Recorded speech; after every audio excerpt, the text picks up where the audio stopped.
دیکھیے، اللہ کو ماننے والے کسی نہ کسی درجے میں آخرت کو بھی ماننے والے، لیکن ان کے دلوں میں، ان کے ذہنوں میں ایمان کو ٹھوک ٹھوک کر داخل کرنا، 2/3 قرآن کا مرکزی مضمون یہی ہے۔ اس سے آپ کو اندازہ ہونا چاہیے اہمیت کیا ہے اس کی۔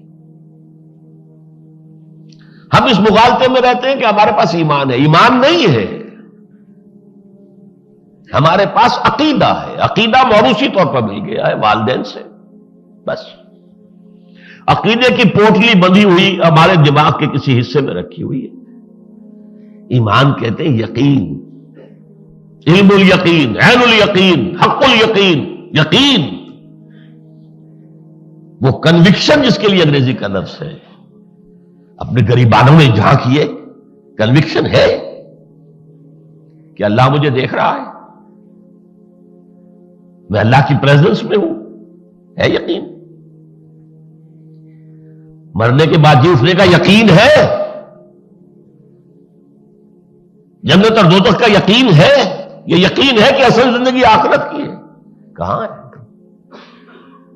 ہمارا حال ان لوگوں کا ہے جنہوں نے یہ کہا تھا ان نظن الا ظنا وما مستيقنين، ہمیں کچھ گمان سا تو ہوتا ہے جو محمد کہہ رہے ہیں کہ دوبارہ اٹھائے جائیں گے، بدلہ ملے گا، نیکی کا نیک بدلہ، برائی کی بری سزا ملے گی، تو بات تو معقول ہے۔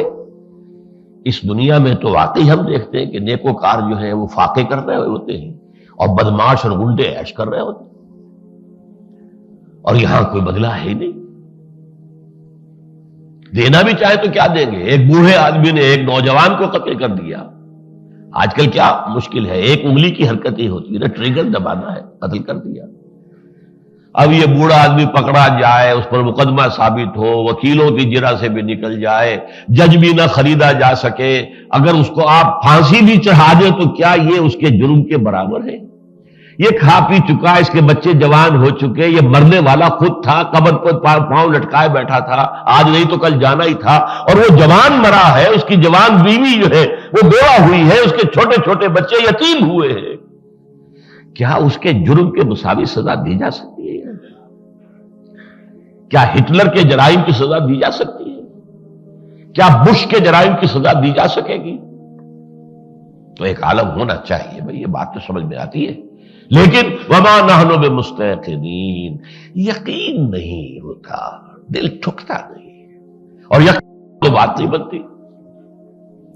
یقین پیدا کرے ناداں، یقین سے ہاتھ آتی ہے وہ درویشی کے جس کے سامنے جھکتی ہے فغفوری۔